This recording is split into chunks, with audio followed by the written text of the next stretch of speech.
ಇನ್ನು lucky number ದಿನಾಂಕದಂದೇ Rupani ಬದುಕು ಅಂತ್ಯವಾಗಿದೆ. ನೋಡಿ, ಗುಜರಾತ್ನ ಮಾಜಿ ಸಿಎಂ ರೂಪಾನಿ ಅವರ ಬದುಕು ಕೂಡ ಅಂತ್ಯವಾಗಿರೋದು. ಮಾಜಿ CM Vijay Rupani lucky number 1206 1206 Rupani ಪಾಲಿಗೆ ಮರಣ ದಿನವಾಗಿ ಬದಲಾಗಿದೆ. 1206 ಕಾರು ಬೈಕ್ ನಂಬರ್ ಹೊಂದಿದ್ರು ವಿಜಯ್ ರೂಪಾನಿ ಅವರು. GJ 03 HK 1206 ರೂಪಾನಿ ಕಾರಿನ ನಂಬರ್ ಆಗಿತ್ತು.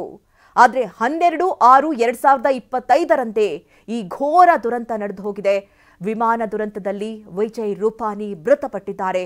ಪತ್ನಿ ಮಗಳ ಭೇಟಿಯಾಗೋದಕ್ಕೆ ಲಂಡನ್ಗೆ ತೆರಳುತ್ತಾ ಇದ್ದಂತಹ ಸಂದರ್ಭದಲ್ಲಿ ರೂಪಾನಿ ಅವರು ಕೂಡ ಈ ದುರಂತದಲ್ಲಿ ಸಾವಿಗೀಡಾಗಿದ್ದಾರೆ.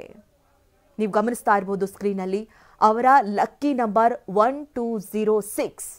ಹೀಗಾಗಿಯೇ ಅವರ ಲಕ್ಕಿ ನಂಬರ್ ಅಂತೆ ಕಾರನ್ನ ಕೂಡ ಖರೀದಿ ಮಾಡಿದ್ರು ವಿಜಯ್ ರೂಪಾನಿ ಅವರು. ಆದರೆ ದುರಂತ ನಡೆದಿರೋದು ಕೂಡ ಒಂದು ರೀತಿ ಕಾಕತಾಳೀಯ ಅನ್ನುವಂಥ ರೀತಿಯಲ್ಲಿ 1206 12/06/2025 ಇದು ಘೋರ ದುರಂತ ನಡೆದು ಹೋಗಿದೆ. ಲಕ್ಕಿ ನಂಬರೇ ಅವರಿಗೆ ಮರಣ ನಂಬರ್ವಾಗಿ ಬದಲಾಯಿತಾ ಅನ್ನುವಂತಹ ಪ್ರಶ್ನೆ ವ್ಯಕ್ತವಾಗ್ತಾ ಇದೆ.